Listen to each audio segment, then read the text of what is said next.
prière est un pilier dans la vie d'un enfant de Dieu. La prière est un pilier dans la vie chrétienne. Si un chrétien échoue dans la prière, il a échoué en tout. Alléluia. La prière est très très importante.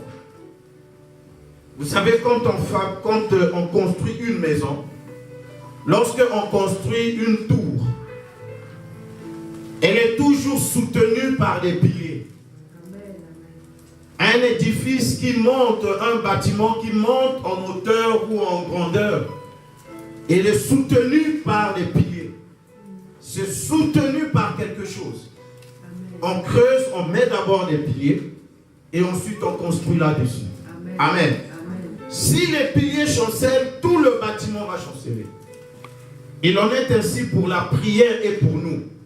Alléluia. Amen. Quand tu es enfant de Dieu, la prière est une vérité, c'est un pilier de ta vie.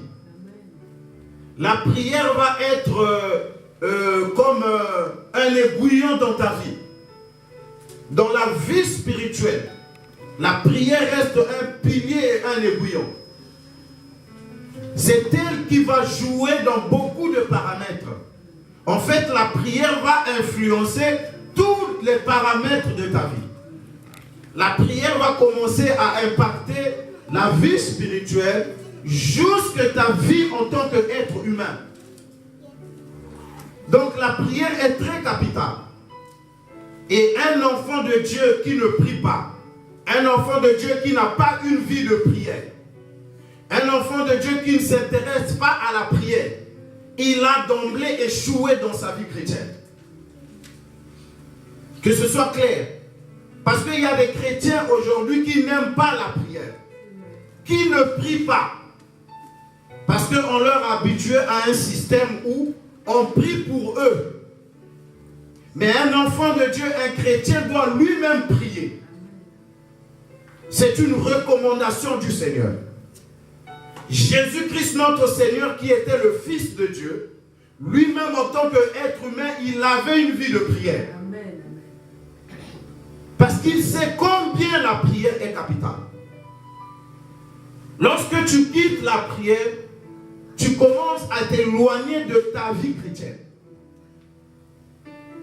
Donc la prière joue un rôle très très important. C'est pourquoi par la grâce de Dieu, nous sommes en train de voir le thème, nous avons intitulé « Les amis de la prière ».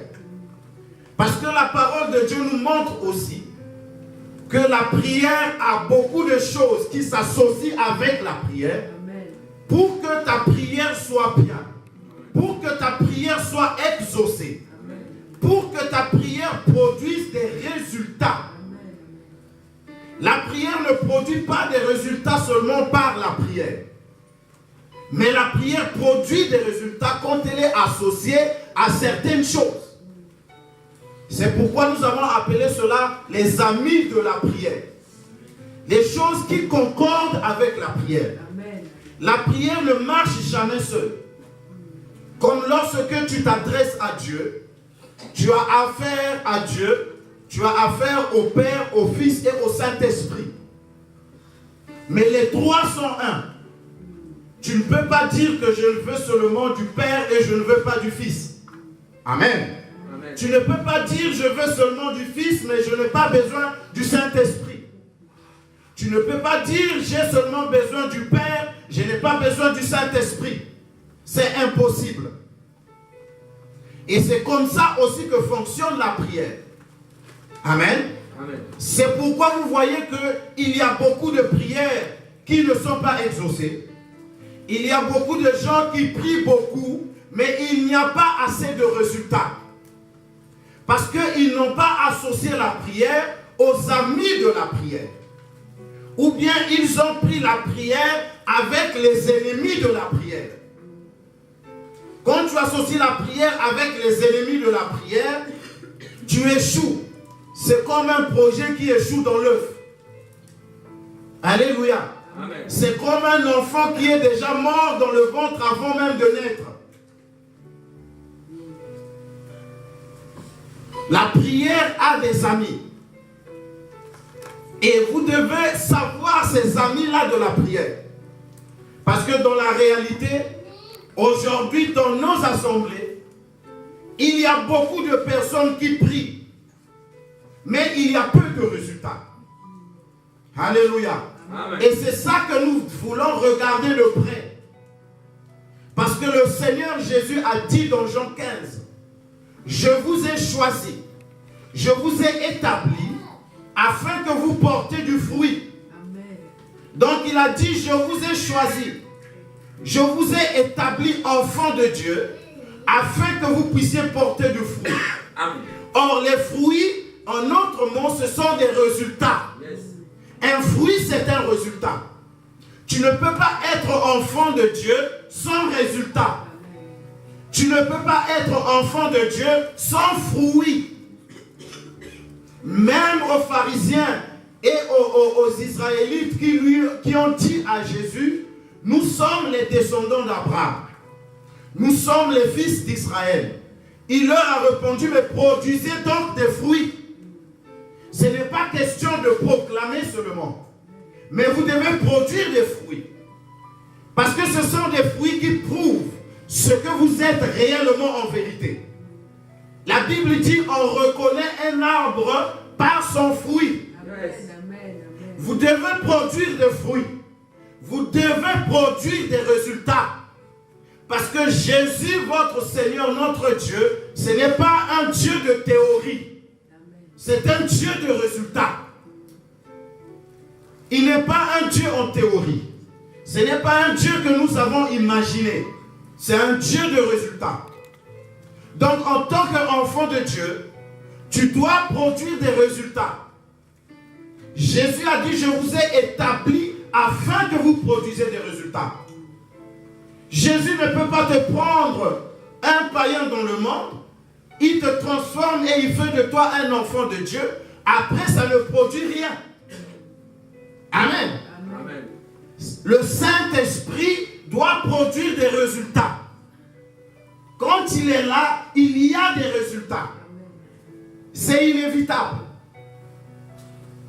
Et c'est pourquoi notre vie de prière doit produire des résultats.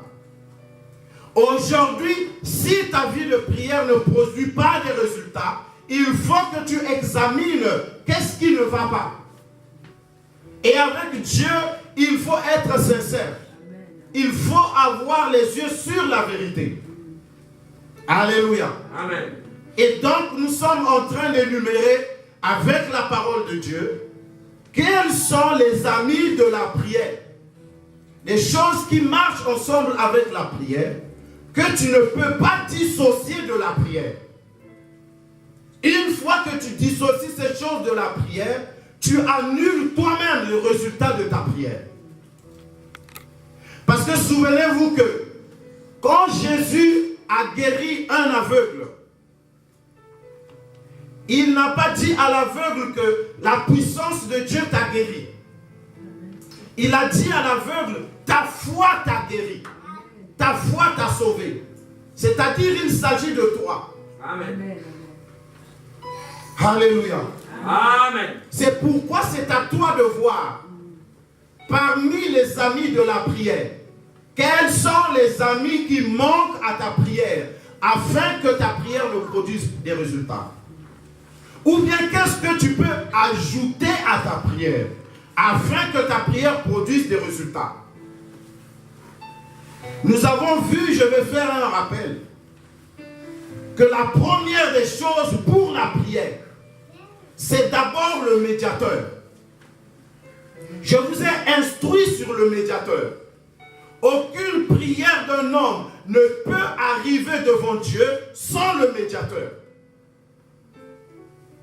Alléluia. Amen.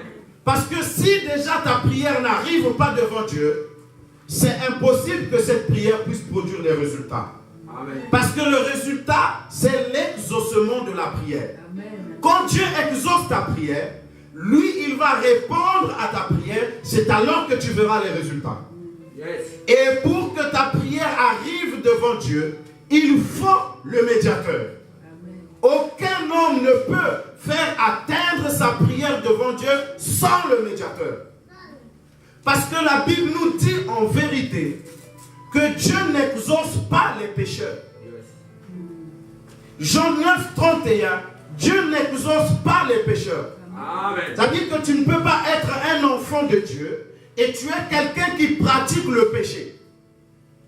Le mal peut arriver par accident. Quand Dieu dit que Dieu n'exauce pas le pécheur, c'est quelqu'un qui prie, mais qui est assis dans le péché. Quelqu'un qui prie, mais qui a pour manque de vie le péché. La Bible dit que Dieu n'exauce pas les pécheurs. Amen. Alléluia. Amen. Tu ne peux pas avoir une vie de prière et tu continues à pratiquer le péché comme si de rien n'était. Yes. Avec Dieu, vous allez vous séparer. Alléluia. Amen. Et donc, je disais que Dieu a établi le principe du médiateur. J'ai dit cela pourquoi? Parce qu'il y a beaucoup de mensonges qui circulent aujourd'hui.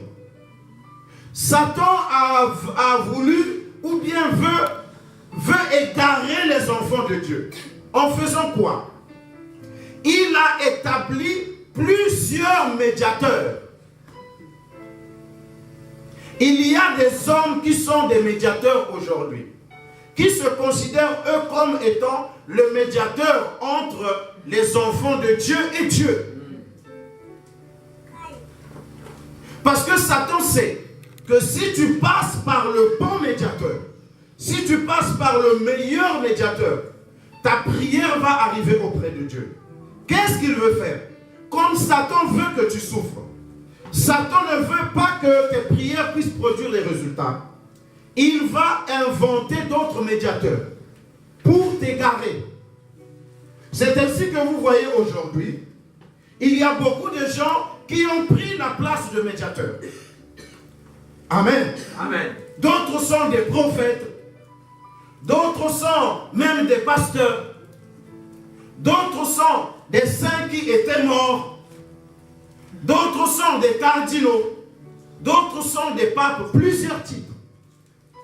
Mais sachez en vérité que la Bible nous dit dans 1 Timothée 2, de 3 à 5, que nous devons savoir, de même qu'il y a un seul Dieu, il y a aussi qu'un seul médiateur entre Dieu et les hommes. Amen.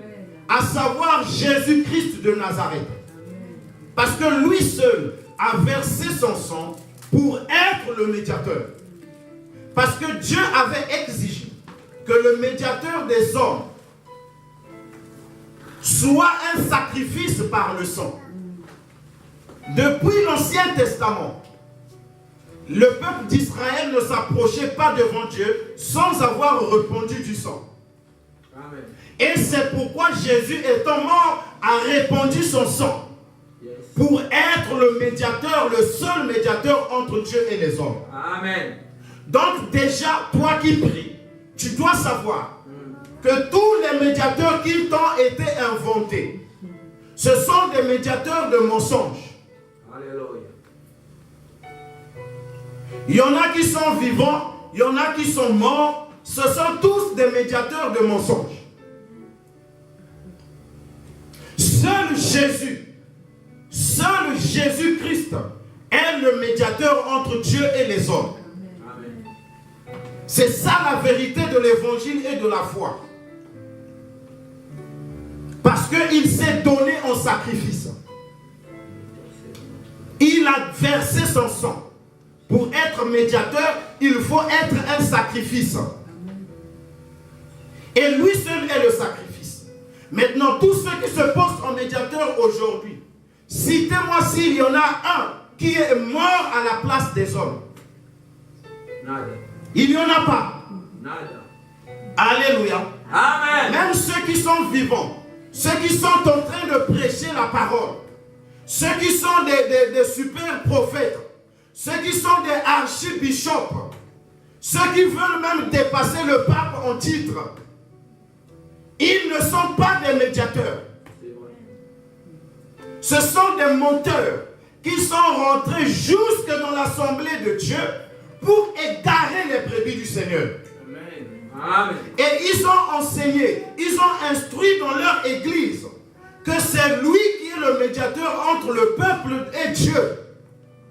Et vous voyez ça dans beaucoup d'assemblées. C'est un écartement. Il n'y a aucun homme qui est médiateur entre Dieu et les hommes. C'est seul Jésus-Christ de Nazareth. Ce sont ces gens-là, vous voyez, quand tu vas dans une assemblée comme ça, pour rencontrer cette personne-là, c'est la guerre. Il faut prendre des rendez-vous. Il faut respecter un protocole. Parfois, il faut avoir l'argent. Parfois, même quand tu as l'argent, il faut avoir de la chance. Amen. Des faux médiateurs se sont levés aujourd'hui, jusque dans le corps de Christ. Ils ont pris la place de Jésus. Ils ont pris la place du Seigneur. Voilà pourquoi c'est un peuple qui est malheureux. C'est un peuple qui souffre. C'est un peuple qui est égaré. Parce qu'ils ont un faux médiateur. Leurs prières ne sont pas exaucées. La prière arrive au travers de Dieu par le sang de Jésus. La prière arrive au travers de Dieu par le sang de Jésus. Amen. C'est pourquoi il a enseigné, quand vous adressez la prière au Père, priez le Père en mon nom. Alléluia. Amen. Il n'a pas dit de prier le Père au nom du pape. Il n'a pas dit de prier le Père au nom d'un bishop ou d'un super prophète. Il a dit tout ce que vous demanderez en mon nom. Il s'est porté garant. C'est pour qu'on ne soit pas trompé un jour. Et c'est écrit dans la vérité. Il a dit tout ce que vous demanderez en mon nom. Le Père vous exaucera à cause de moi. Pas à cause de votre prophète. Pas à cause de votre pape. Pas à cause de votre archibishop. Même s'il remplit des salles de milliers de fidèles, il n'est pas le médiateur, c'est un menteur. Amen. Il ne sera jamais le médiateur. Parce que c'est un homme. Je vous ai expliqué le dimanche passé. Parce que c'est un homme. Et tout homme est pécheur. Alléluia. Amen. Avec ces titres, c'est un pécheur. La Bible dit dans Romains 3, 23, tous ont péché et sont privés de la gloire de Dieu. Amen. Alléluia. Amen. Parce que c'est un pécheur. Et non seulement c'est un pécheur, parce que tout homme est la sémence d'un homme. J'avais expliqué cela. Que Dieu avait déjà prophétisé dans la Genèse. Quand l'homme a péché, il a dit au serpent, qui est Satan et le diable, que puisque tu as séduit la femme, la postérité de la femme t'écrasera la tête. Et toi, tu lui mordras le talon. Alléluia. Amen. La postérité de la femme dont Dieu parlait dans la Genèse. Il n'y a qu'une seule personne qui est la postérité de la femme. Alléluia. C'est qui? Alléluia. Parce que tout le reste de l'humanité, nous sommes la postérité de l'homme. Nous sommes la postérité d'un être masculin. C'est l'être masculin qui porte la sémence pour engendrer un autre être. Mais Jésus est la postérité de la femme. Marie, à elle seule, a engendré Jésus. Jésus n'a pas de père biologique, homme. Il n'y en a pas. Donc il n'est pas la postérité de l'homme. Parce que Dieu avait dit, ça sera la postérité de la femme. Est-ce que vous comprenez? Amen. Toi et moi, nous sommes la postérité de l'homme. Amen. Amen. Parce que c'est l'homme qui nous a engendrés. C'est un être masculin qui nous a mis au monde. Mais Jésus n'a pas eu d'être masculin. Il n'a pas eu besoin de la sémence d'un être masculin. C'est pourquoi il est appelé la postérité de la femme. Dieu l'avait dit dans la Genèse. Et donc tout le reste des hommes ont été engendrés par des hommes. Alléluia. Amen. Nous sommes tous des descendants des hommes. Nulle part il est écrit que tu es descendant ou descendante de ta mère. Non. Tu es toujours descendant de ton père. Alléluia. Amen. Même ceux qui ont écrit la Bible, dans la page où vous voyez, on décrit la généalogie de quelqu'un. On dit, telle personne a engendré telle personne. C'est toujours de père en fils. Amen. De père en fils, c'est toujours des hommes. Parce qu'on décrit la descendance, la postérité par rapport à l'être masculin. Vous comprenez? Amen. Même quand tu es fille de ton père. Amen. Amen. Parce que c'est le papa qui apporte la sémence de la vie. C'est lui qui engendre. Mais Jésus n'a pas de papa biologique. C'est pourquoi Dieu avait dit à Satan, ça sera la postérité de la femme. C'est-à-dire qu'une femme va engendrer sans un homme. Et c'est ce qui est arrivé à Marie. Voilà pourquoi il est le seul médiateur. Tout le reste, les prophètes, les bishops, les cardinaux, les papes, les archis, les multipapes, je ne sais pas les qui, ils sont des hommes comme toi et moi. Si tu vas chercher dans leur vie, il a été engendré par un père et une mère. Donc ils ne peuvent pas déjà par là, ils sont tous éliminés. Même s'ils prêchent devant 15 millions de personnes, 0 sur 20. Amen. Il ne peut pas être le médiateur. À part le médiateur, nous avons vu l'exemple de Corneille. Dans Actes des Apôtres chapitre 10, la Bible nous dit que Corneille était un homme qui priait et qui faisait des aumônes aux pauvres. C'est-à-dire que c'était un homme qui avait la prière et la bonté du cœur. Et lorsque Dieu a exaucé ses prières, il a envoyé un ange dans la maison de Corneille. L'ange est venu signifier à Corneille, tes prières et tes aumônes sont montées vers Dieu. Amen. Nous avons vu déjà à partir de là que si Corneille n'avait que les prières, ces prières ne pouvaient pas arriver devant Dieu. Mais Corneille avait la sagesse d'associer les prières avec les aumônes. Donc c'était un homme de bon cœur. C'est quelqu'un qui faisait du bien aux gens. La Bible parle de lui comme un homme étant de bonté de cœur. Il n'aimait pas voir les gens souffrir. Il priait dans sa maison, mais dans la vie, il faisait du bien aux gens. Alléluia. Et quand l'ange est venu lui parler, il lui a dit, Corneille, tes prières et tes aumônes sont montées devant Dieu. Et nous avons expliqué par rapport à la parole que le « et », c'est une conjonction de coordination. C'est un signe que nous appelons en mathématiques le signe plus. Donc tes prières plus tes aumônes, tes prières plus la bonté de ton cœur, tes prières plus tes bonnes œuvres, tes prières plus le bien que tu fais aux gens est monté devant Dieu. Amen. Or, qu'est-ce que nous avons aujourd'hui? Les chrétiens ont les prières plus la méchanceté. Les chrétiens ont les prières plus le mauvais cœur. Le chrétien a la prière plus la jalousie. Le chrétien a la prière plus l'orgueil. Comment ta prière va monter? La Bible nous dit que la prière de Corneille était associée à son bon cœur. Il était de bonté de cœur. Il ne pouvait pas se réjouir du malheur des autres. Le chrétien aujourd'hui dans les assemblées, il prie beaucoup, il fait même des jeûnes, mais il est méchant de cœur.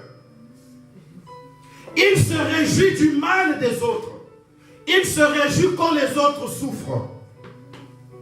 Alléluia. Amen. Il parle du mal des autres. Il est en train de prier. 7 jours de prière. Il n'y a pas d'exaucement. Il monte à 14 jours. Il n'est pas exaucé. Il monte à 21 jours. Il n'est pas toujours exaucé. Parce que ces prières ne sont pas associées à la bonté du cœur.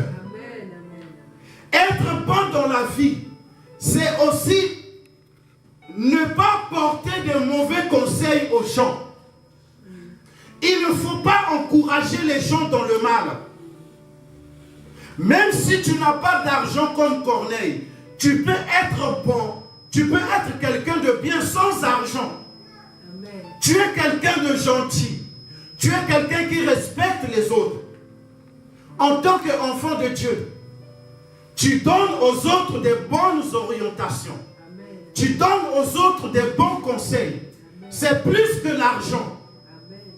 Alléluia. N'encourage pas les gens à faire du mal.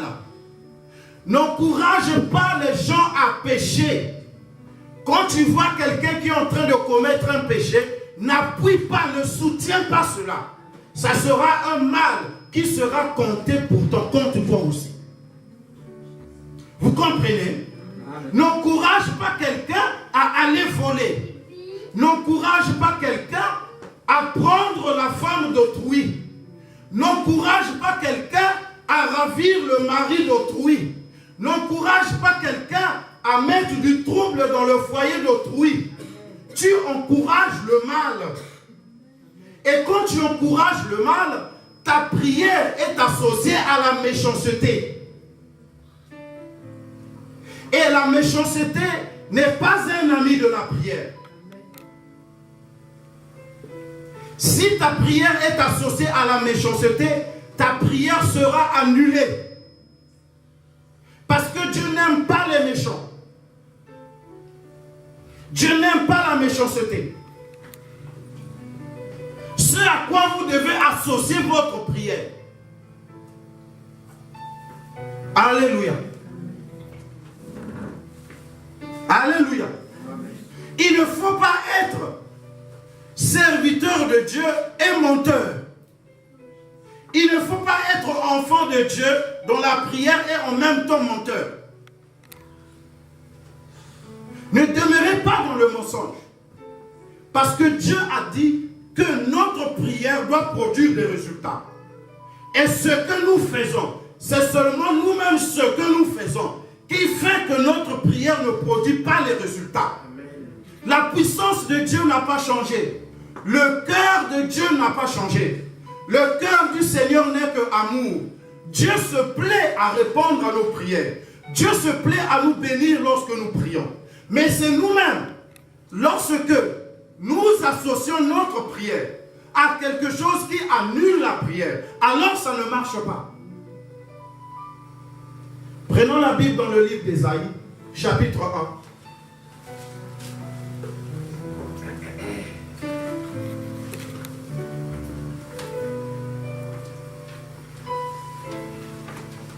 Je suis en train d'insister sur ça parce qu'il faut que ça rentre une bonne fois pour toutes. Je ne veux pas des gens qui viendront prier ici, qui vont dire que leur église là, il n'y en a pas de puissance. Leur serviteur de Dieu, le pasteur, il n'a pas d'onction. Alléluia. Amen. Tu n'as pas besoin que moi j'ai de l'onction pour que ta vie de prière marche. Ce n'est pas mon onction qui va faire que Dieu réponde à tes prières. Est-ce que j'ai parlé? J'ai dit ce n'est pas mon onction qui va permettre que Dieu réponde à tes prières. C'est ta propre vie à toi. Arrêtez de critiquer les églises. Arrêtez de critiquer les serviteurs de Dieu. Examinez-vous vous-même.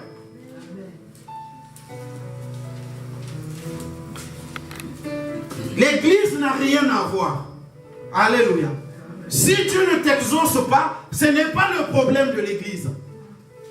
Si Dieu ne t'exauce pas, ce n'est pas ni à cause de moi, ni à cause du pasteur Freddy. Chacun produira ses propres résultats.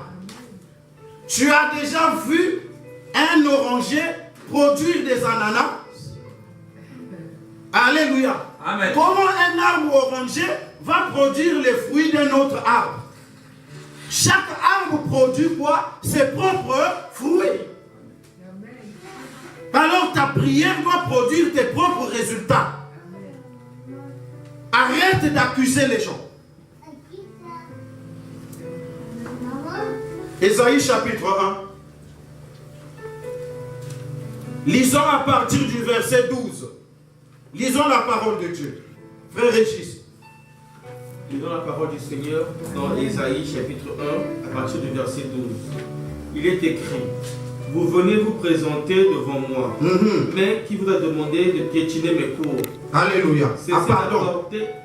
Dans ma version, il est écrit: qui vous a demandé de souiller mes parvis?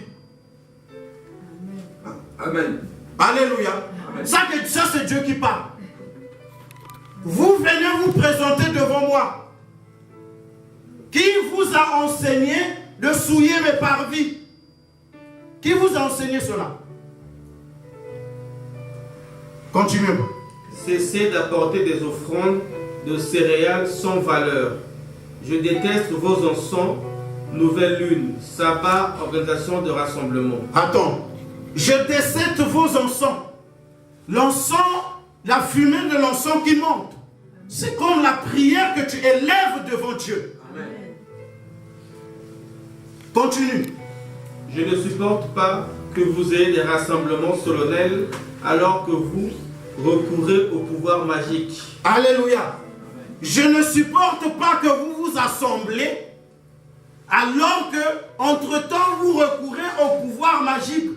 Vous consultez les voyants, les mêmes qui consultent les féticheurs, les mêmes qui consultent les mamambikoudi et les tatambikoudi, les mêmes qui consultent les magiciens et les féticheurs. Ce sont les mêmes qui vont encore remplir les assemblées de Dieu pour prier. Vous voyez? Amen. Et ils pensent que Dieu est aveugle. Ils pensent que quand ils vont consulter ces gens-là, que Dieu ne voit pas. Quand tu vas consulter, il n'y a que le pasteur qui n'est pas au courant. Tu as compris? Moi, je ne suis pas au courant. Quand tu rentres dans la maison d'un féticheur, peut-être que je suis à table en train d'avaler ma semoule. Je vais regarder la télé, je ne saurai pas. Moi, je ne saurai pas. Mais Dieu te verra. Et il va t'attendre le jour où tu iras prier. Continue, frère. Oui, je déteste vos nouvelles lunes et vos fêtes. Elles sont devenues un fardeau pour moi.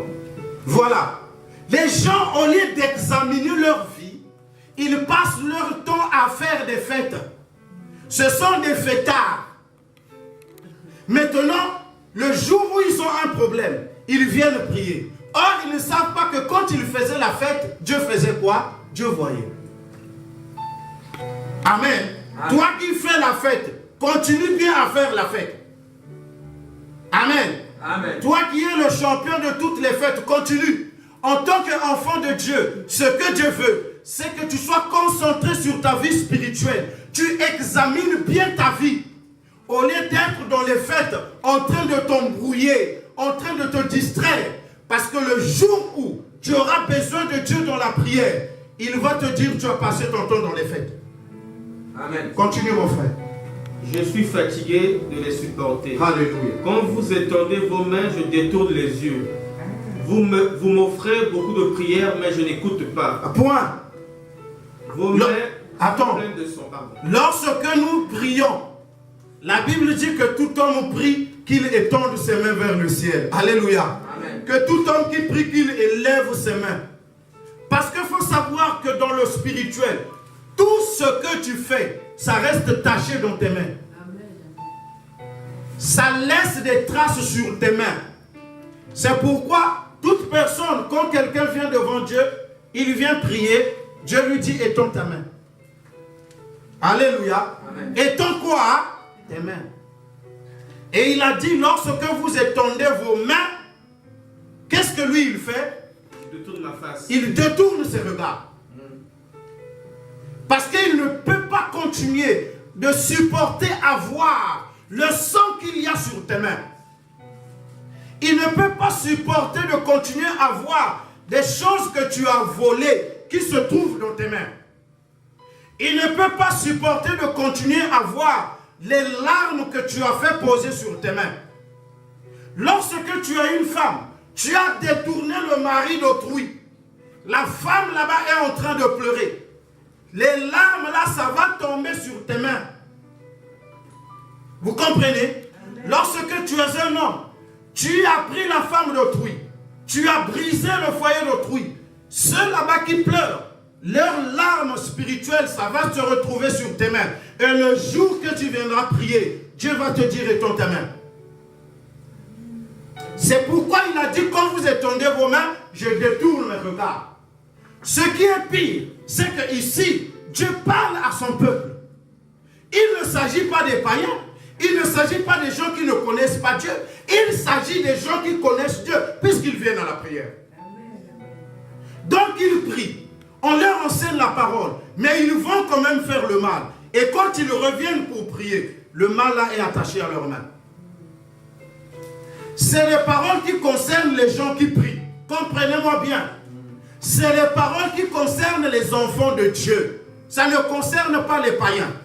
J'ai toujours dit, la parole de Dieu, c'est pour les enfants de Dieu. Dieu a donné la parole pour ses enfants. Pour éduquer ceux qui sont enfants de Dieu. Dieu ne perd pas son temps à éduquer les païens. Ceux qui ne prient pas, ceux qui ne sont pas des païens, ils n'ont pas besoin d'éducation de Dieu. Parce qu'ils ne sont pas enfants. Le Père éduque les enfants.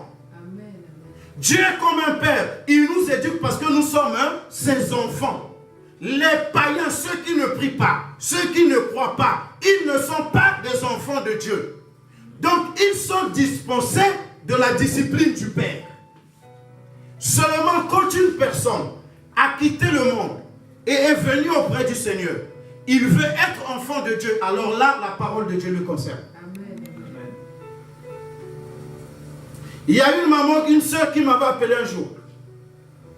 Pendant 30 minutes, mon mari fait ceci, mon mari fait cela. Alors que la parole de Dieu dit ceci, la parole de Dieu dit cela. Pasteur, est-ce que ce n'est pas vrai? La parole de Dieu dit cela. Il devait plutôt faire ceci. J'ai dit oui, c'est vrai. Seulement, la parole de Dieu concerne les enfants de Dieu. Or, lui, ce n'est pas un enfant de Dieu. Ce n'est pas son problème. Amen. Pourquoi tu veux imposer la parole de Dieu à une personne qui n'est pas un enfant de Dieu? Ne donnez pas la parole de Dieu aux païens. La Bible dit, je ne vous interdis pas d'évangéliser, comprenez-moi bien. La Bible dit, ne donnez pas des choses saintes aux chiens. Vous comprenez? Ne donnez pas les choses saintes aux chiens. La parole de Dieu, c'est une chose sainte. Tu ne peux pas aller donner ça à une personne qui n'a pas encore donné sa vie au Seigneur. C'est pour éduquer les enfants de Dieu. Ça concerne les enfants de Dieu. Continue mon frère. Au verset 16, il est écrit, lavez-vous, purifiez-vous, ôtez de ma vue vos actes méchants, arrêtez de faire le mal. Alléluia. Reprends frère Régis. Là, je préfère que Dieu lui-même qu'il prêche. Au verset 16, il est écrit, oui. Lavez-vous, purifiez-vous, ôtez de ma vue vos actes méchants, arrêtez de faire le mal. Voilà. N'est-ce pas clair? Amen. Ôtez de ma vue vos actes méchants. Arrêtez de faire le mal.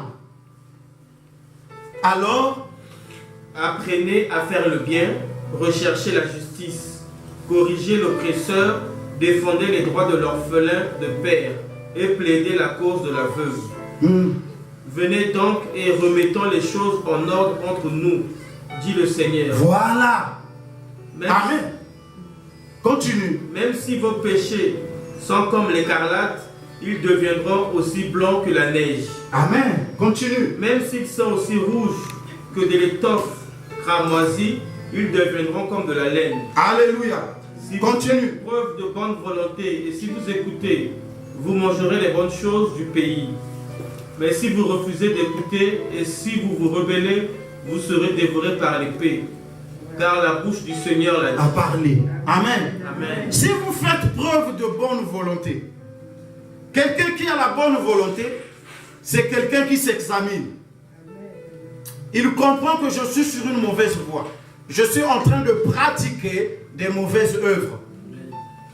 Alors il a dit, si vous êtes docile, La docilité, c'est être facile à manier. Quelqu'un qui est docile, comme mon frère Paul, quand je veux le basculer vers la gauche, il va aller vers la gauche. Quand je bascule vers la droite, il va aller vers la droite. Et la parole de Dieu est ton aiguillon. Quand la parole de Dieu te bascule vers la gauche, pour que tu quittes l'iniquité, que tu te places dans la justice, tu vas vers la gauche. C'est ça être docile. Ce n'est pas être docile, c'est ne pas être rebelle. Il y a des gens, quand il est dans le mal, quand tu veux le ramener vers le bien, il résiste. Il n'est pas docile. Il n'est pas maniable. Il n'est pas malléable. Il n'est pas souple. Il résiste. Quand tu le pousses, il résiste.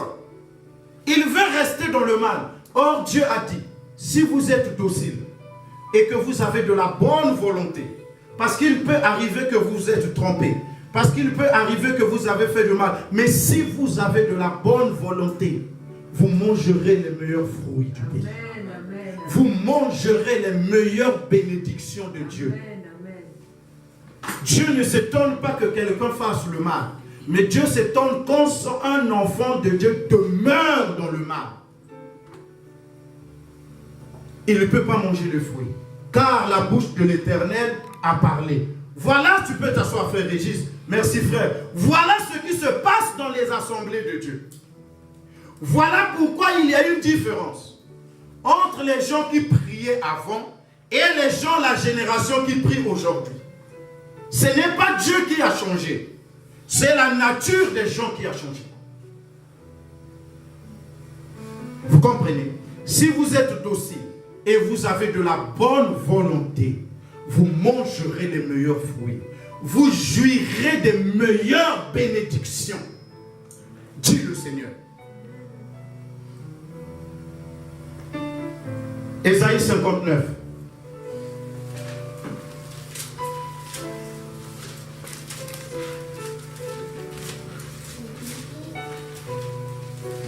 Verset 1. Dans la parole du Seigneur.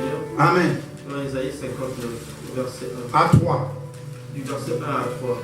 Il est écrit, voyez, la main du Seigneur n'est pas trop courte pour sauver, ni son oreille trop sourde pour entendre. Ce sont plutôt vos fautes qui vous ont séparés de votre Dieu. C'est à cause de vos péchés qu'il détourne son attention de vous et refuse de vous écouter. Car les paumes de vos mains sont souillées par le sang, et vos doigts par la faute. Vos lèvres disent des mensonges, et votre langue marmonne l'injustice. Amen. Reprends. Peut-être qu'on n'a pas bien entendu. Voyez, la main du Seigneur n'est pas trop courte pour vous sauver, ni son oreille trop sourde pour vous entendre. Ce sont plutôt vos fautes qui vous ont séparés de votre Dieu. C'est à cause de vos péchés qu'il détourne son attention de vous et refuse de vous écouter. Car les paumes de vos mains sont souillées par le sang et vos doigts par la faute. Vos lèvres disent des mensonges et votre langue marmonne l'injustice. Alléluia. Amen. Non, la main de l'Éternel n'est pas trop courte pour sauver, ni son oreille n'est pas trop dure pour entendre. Il y a des gens qui prient. Ah, Dieu en question, il n'écoute pas. Ah, depuis que je suis en train de prier. Alléluia. Amen. Je prie le matin, je prie à midi, je prie le soir, je prie la nuit. Dieu là, il n'écoute pas.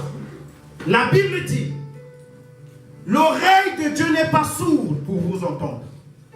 Sa main n'est pas courte pour vous sauver. Mais ce sont vos fautes. Ce sont vos péchés qui mettent une séparation entre vous et votre Dieu. Si les fautes et les séparations, les péchés et les crimes et la méchanceté, au fur et à mesure que tu es en train de demeurer dans cette vie, tu es en train de construire un mur entre toi et Dieu. Plus tu ajoutes le mal, plus tu ajoutes les crimes, plus tu ajoutes la méchanceté, ton mur est en train de monter et en train de prendre de l'épaisseur. Alléluia. Amen. Si tu n'arrêtes pas, ton mur monte, ça prend de l'épaisseur.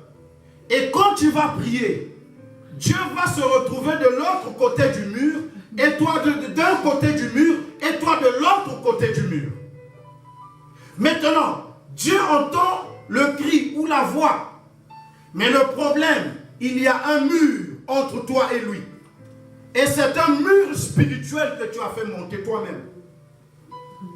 Maintenant, sa main ne peut pas venir pour toucher. Et tu sais que plus le mur est épais, plus moins on va entendre ceux qui sont de l'autre côté. Alléluia. N'est-ce pas? Amen. Moi, on va entendre, on va même demander, qu'est-ce qu'il est en train de dire là-bas? On entend du bruit, mais on n'arrive pas à saisir qu'est-ce qu'il est en train de dire. À cause du péché, à cause de la méchanceté, à cause de nos mauvaises actions, à cause de notre mauvais cœur. Jusque dans la maison de Dieu, les gens sont encore des jaloux, de la jalousie dans leur cœur. Ils ne supportent pas avoir quelqu'un être béni ou quelqu'un avoir du bonheur dans sa vie. Entends-leur seulement parler. Comment il a eu ça? Pourquoi il a eu ça? Est-ce qu'il mérite ça? Où est ton problème? Où est ton problème? Il va appeler les gens. Comment ça se fait que lui, il a eu? Ah, c'est sûr qu'il a triché. C'est sûr. Parce qu'il est tout simplement jaloux. Un cœur mauvais. Alléluia. Non, bien-aimé. La main de l'Éternel n'est pas courte pour nous toucher. Son oreille n'est pas dure pour nous entendre. Mais ce sont nos crimes, nos fautes, qui créent une séparation entre nous et notre Dieu. Et qui l'empêche de nous exaucer. Amen. Il veut bien nous exaucer.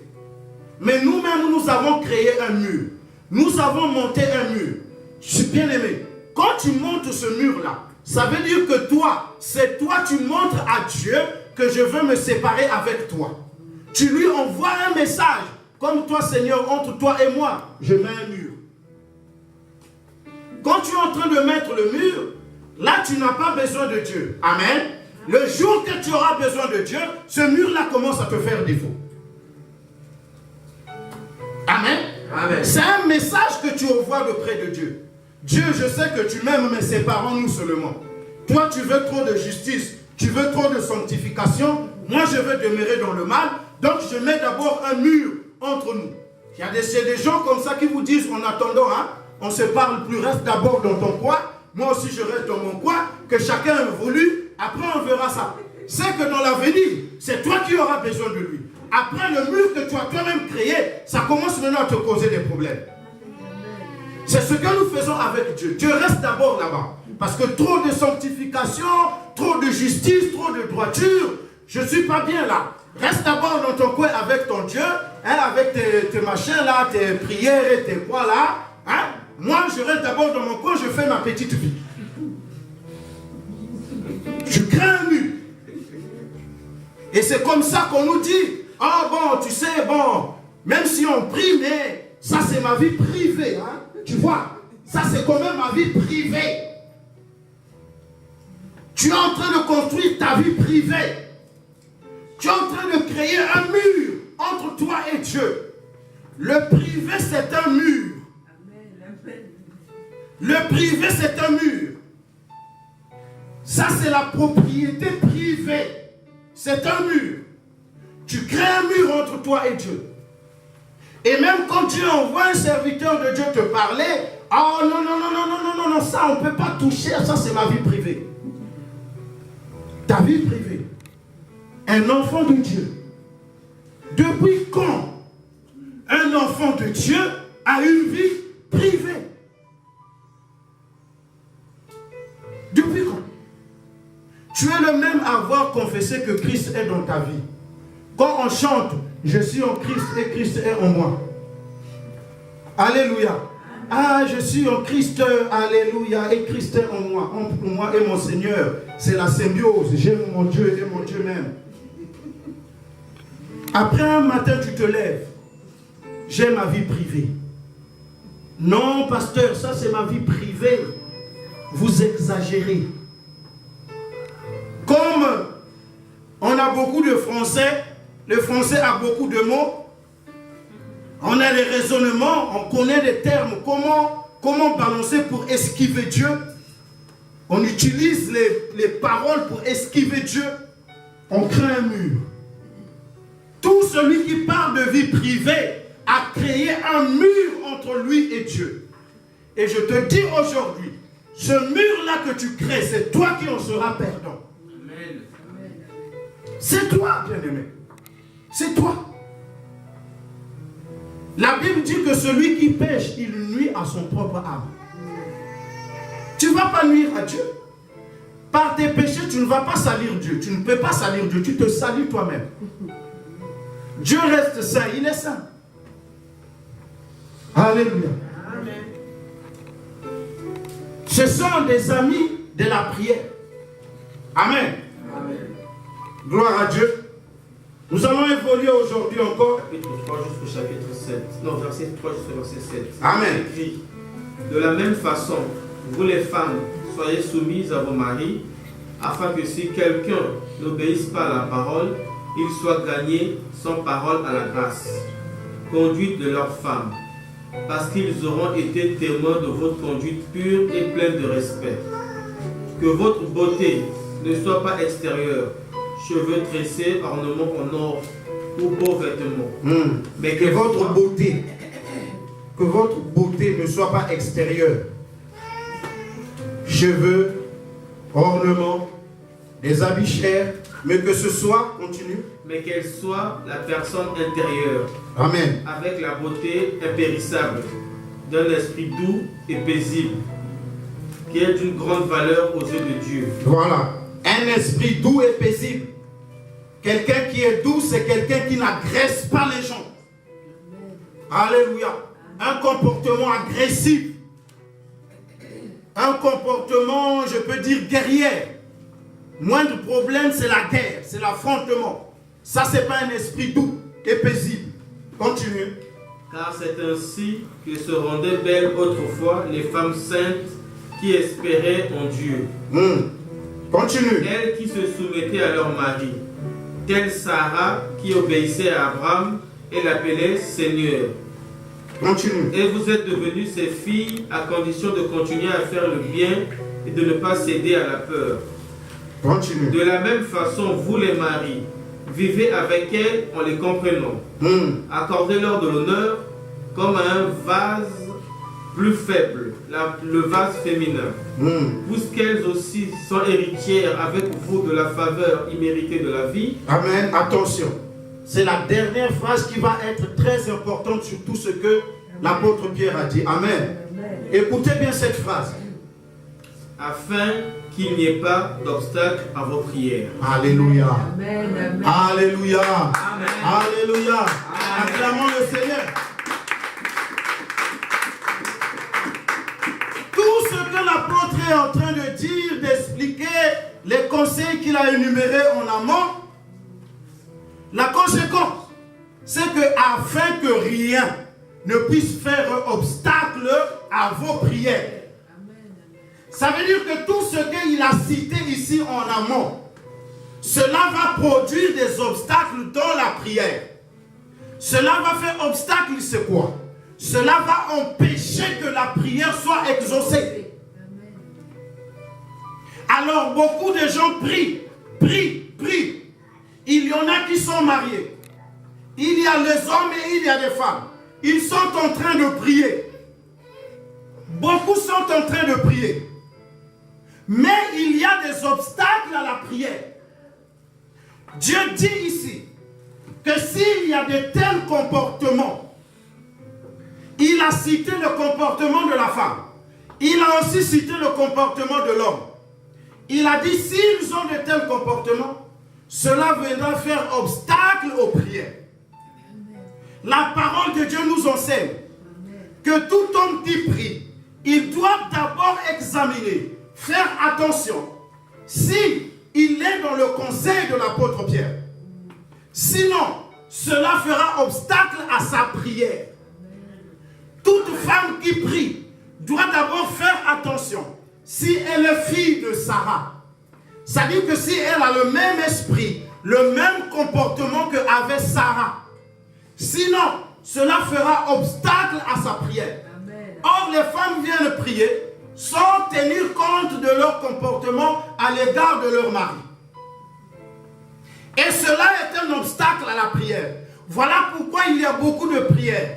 Après 7 jours de jeûne, après 14 jours de jeûne, elles sortent avec l'anorexie sans être exaucées de la prière. Elles sortent anorexiques. Elle a fait une grève de la faim. Le seul résultat qu'elle va sortir de là, c'est tout simplement d'avoir maigri.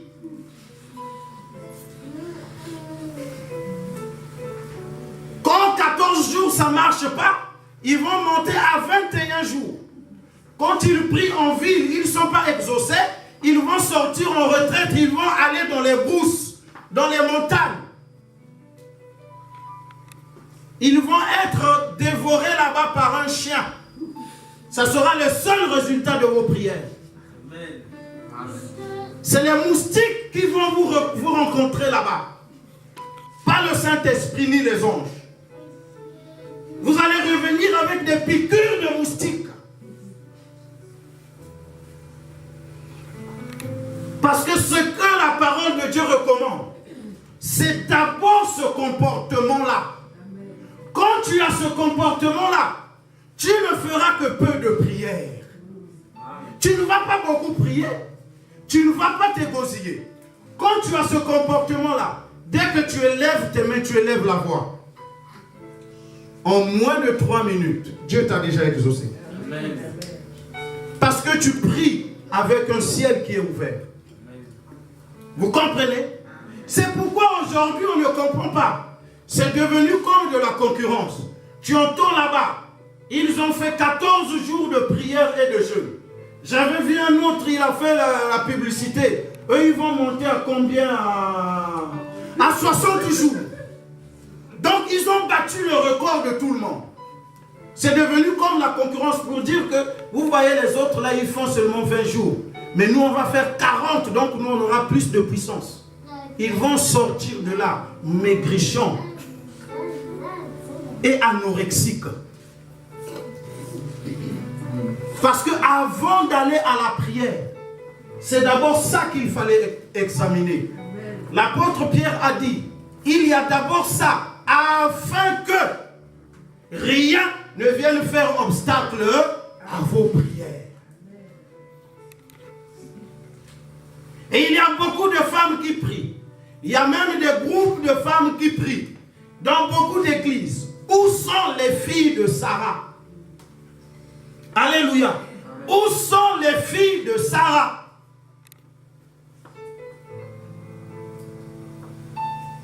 Amen. Amen. Il y a beaucoup d'hommes qui prient. Il y en a même qui sont des spécialistes. Il y a des gens, ils ont des boîtes. C'est-à-dire que quand les enfants de Dieu ont des problèmes, tu écris sur une feuille, tu ramènes avec l'argent, tu lui donnes, parce que lui, il va aller monter sur la montagne.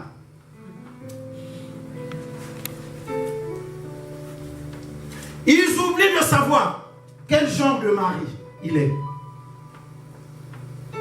Est-ce que c'est un mari qui respecte sa femme? Est-ce que c'est un mari qui prend soin de sa femme? Dieu a dit qu'il y ait d'abord ça, afin que rien ne vienne faire obstacle à vos prières. Donc moi je préfère accorder beaucoup d'énergie à batailler, à avoir un bon comportement, et pour que je puisse avoir un peu de prière. Est-ce que vous comprenez? Je n'ai pas besoin d'aller mourir de grève de faim à la prière. Je préfère soigner mon comportement et avoir un peu de prière. Tu sais, quand tu soignes ton comportement, quand tu fais attention à ta vie, tu ne pries pas beaucoup, tu ne te gosilles pas. Vous comprenez le secret? Le secret, ce n'est pas beaucoup. Il y a des gens, quand tu l'appelles au téléphone, allô, bonjour mon frère. qu'est-ce qu'il y a? Je suis en prière. Alléluia. Je préfère que tu soignes ta vie. Je préfère faire attention à ton comportement. Et tu auras peu de prière. C'est un secret que je te donne. Pourquoi tu vas aller mourir de faim? Alléluia. Amen. Il dit ici, donc, un homme et une femme qui sont mariés sont condamnés. Ils doivent prier ensemble. C'est un ami de la prière. Quand l'apôtre Pierre a dit, afin que rien ne vienne faire obstacle à vos prières. Vous savez que même quand vous êtes en couple, chacun a ses besoins personnels. Vous comprenez? Il y a des besoins d'ensemble. Amen. Il y a des choses où, et toi et moi, nous avons intérêt. Mais il y a des choses aussi, toi, l'autre, le mari a ses intérêts à lui. Amen. Et la femme aussi a ses besoins à lui. Quand Dieu dit que rien ne viendra faire obstacle à vos prières, j'explique. C'est-à-dire que s'il y a un qui les obéit, la prière qui devait bénir les deux, ça veut dire que les deux, ça va échouer. Non, ce n'est pas ce que Dieu dit.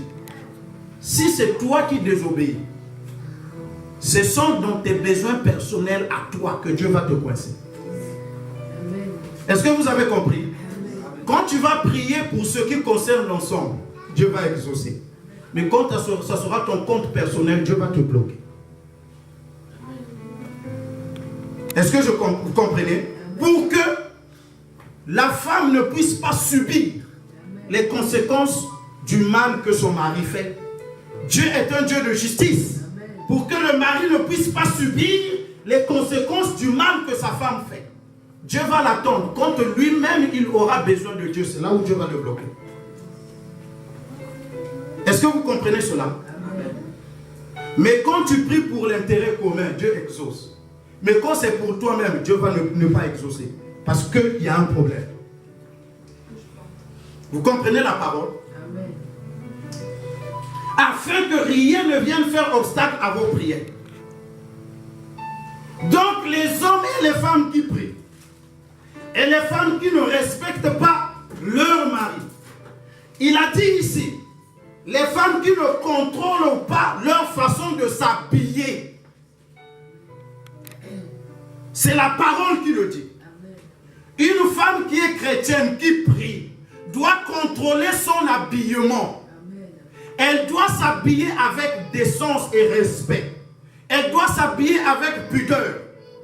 Parce que si tu suis la mode, la façon dont la mode est en train de partir, vous allez venir à l'église à moitié nu.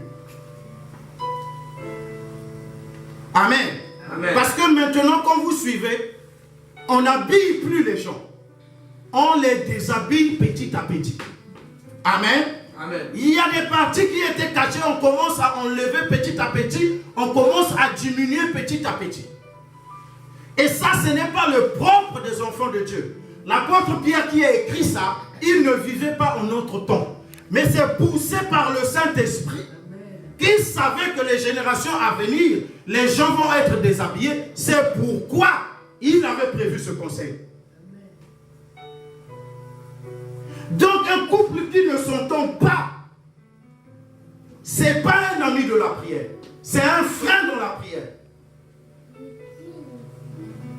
Et vous voyez ici, quand l'apôtre Pierre parle du couple, il n'a pas défini des relations entre copains et copines.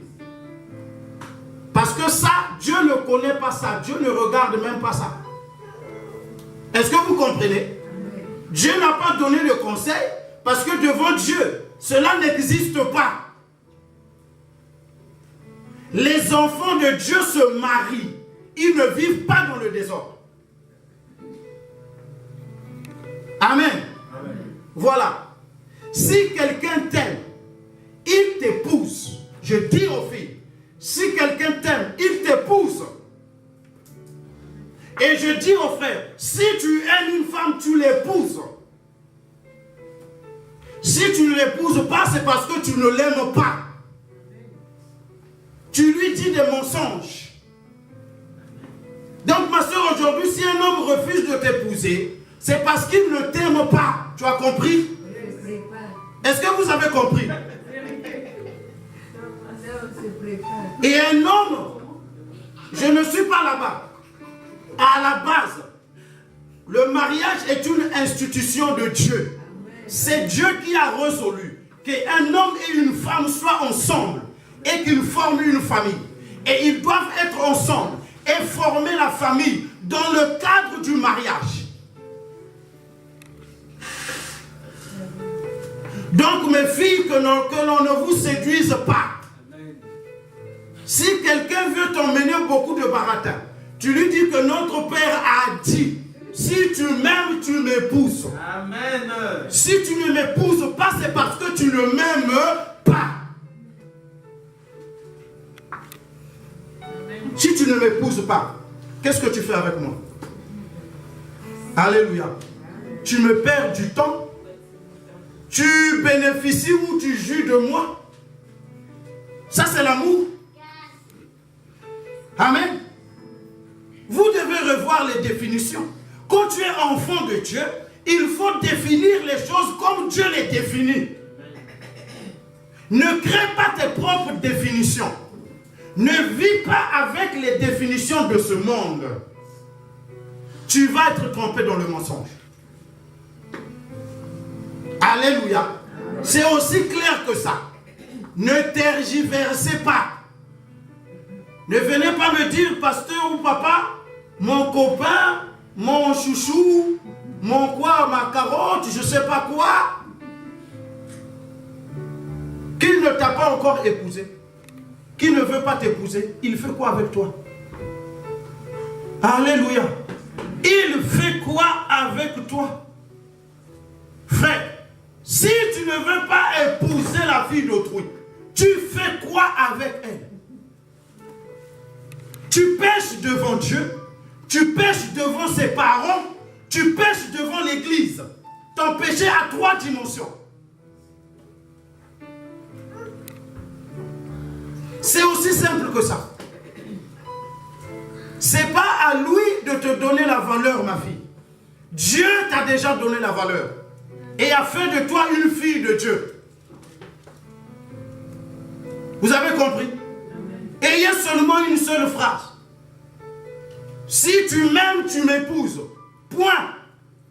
Tu ne veux pas m'épouser, c'est parce que tu ne m'aimes pas.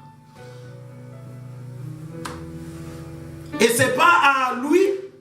S'il veut des explications, tu lui demandes respectueusement de venir me voir.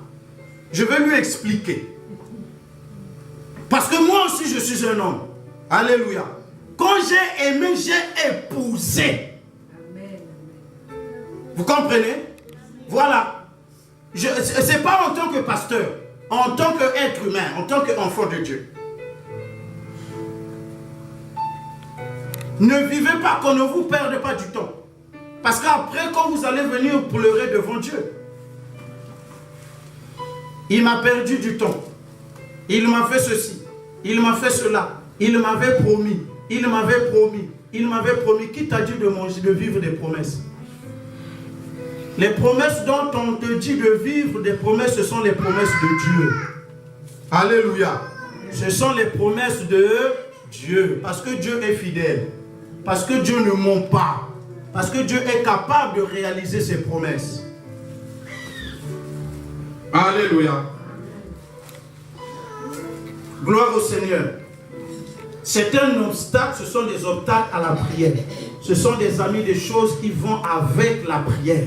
Amen. On va s'arrêter là aujourd'hui. Il plaise à Dieu de nous instruire. Prochainement, nous allons continuer. Amen. Amen. Si Dieu t'a parlé, lève-toi et prie le Seigneur.